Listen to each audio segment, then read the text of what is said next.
What's up, guys? I got another post-ride review for you. It is going to be for the Lazer Wasp, not the Air, but the Lazer Wasp original. This is the 2016 version. So I'm going to get straight into the pros and cons. Pro, it's light for its size, as long as it is, and as tall as it is, and as wide as it is. It's actually I feel it's a little bit lighter than my Louis Garneau P09. But then again, it could just be balancing on the head, you know, some of the weight in the back, so it feels like it's not all front on the head. I don't know. I'm not gonna look at the specifications for the gram weight, because honestly, when we're getting an Aero helmet, we know that Aero helmets are generally gonna be heavier than road helmets, so that's beyond the fact. What I like about it, it's very Aero, very Aero.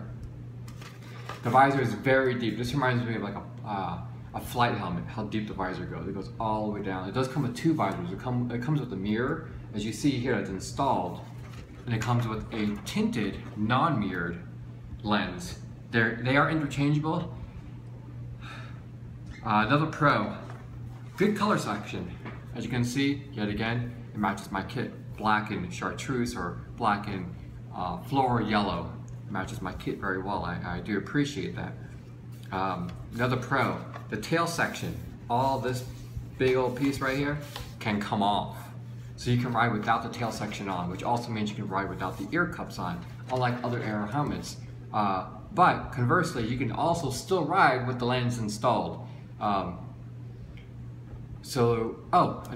pro about it is that even though it has no vents on the top or the sides, the ventilation through the lens, as you can see right up in here, and along the sides right here, work well, surprisingly well. I thought I was gonna be melting today, testing this helmet out.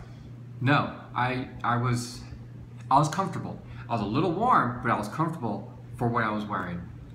So let me get straight into the cons. Con number one, putting it on. It is my number one con. Comfort factor, getting it on and off hurts.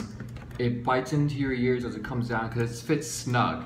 You can see that the apex of the helmet sits right up here, so the ear cups come lower in and they don't flex. They don't flex very much. They give you about maybe a ½ centimeter budge on each side, so there isn't much play. And so that leads me to my number one biggest con is ingress and egress of this helmet is, to me, absolutely atrocious. A 0 out of 10. It hurts getting it on. If you like people pinching your ears and pulling and tugging it, then that might be for you, but not for me.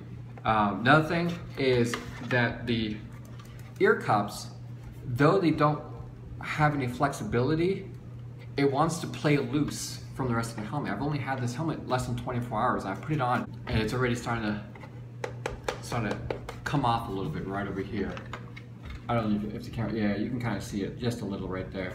So that's my other con. On this side, it's okay. Overall finish is good, but another con is getting this lens to pop out for ventilation is also a bear. You're gonna get your hands all over your lens. And if you got calluses on your hands, this lens will scratch. It is a polycarbonate. It is not a high-end lens. It is not like a Carl Zeiss or glass or anything spectacular. It's polycarbonate. I hate to say it, but it's on the lower end of the polycarbonate spectrum. It's very plasticky, and the mirror finish does rub off really quick, even through shipping. With you can see that little blemish right there. Even through shipping, the mirror finish did rub off. So be very careful when handling your lenses. Like I stated, getting the lens to pop out took some force. You actually have to go in and pull and pop. You'll hear them come out, and you'll see them come out with the spacing all the way around, and you know it's out. I'm putting it back in. I'll go ahead and put it back for.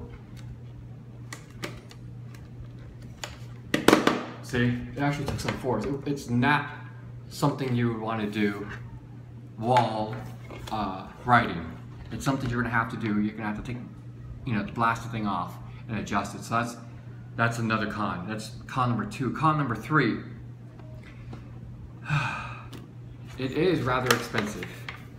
I picked mine up on sale from an online distributor, and and I picked it up for about half price. So I'm always on the lookout for great sales for bike equipment, and I found it for half price. They do generally retail for about $400, and for most of us triathletes and time trialists and category cyclists, we know that higher end helmets do cost anywhere from excess of $200 to $400 depending who and where you go through and what type of helmet you get. So this is on the higher end spectrum. Another con, retention on the back, right over here. This little, the little screw in the back. It works, but you can't get to it while you're riding, so forget about it. The helmet does sit rather tight. The adjustments are, I guess, a little bit too big of adjustment between one click and the next, unlike some other helmets I have, which dial right in, perfect dialing. This one it may work for you. For me, it's either too tight or just to a point where it's loose enough where I feel it kind of wiggle a little. So that's just I guess you call it a subjective con. So overall, I give this helmet, it does come with a Static X padding, and there's not much padding inside at all. Just a little bit on the top of the head right over here. You can kind of see where it sat. It squished everything down my hair. Right up there. Nothing around the ears at all. And right around the brow. Even you can kind of see where it sat on mine right over here. This is the 2016 version, and it does accept right back here behind the tailpiece. Right back here, you can kind of see there's a little cutout. And it does accept the inclination sensor. So that was my post-ride review of the Lazer Wasp. If you guys have any comments or questions, please leave them in the section below, and I'll do my best to get back to you.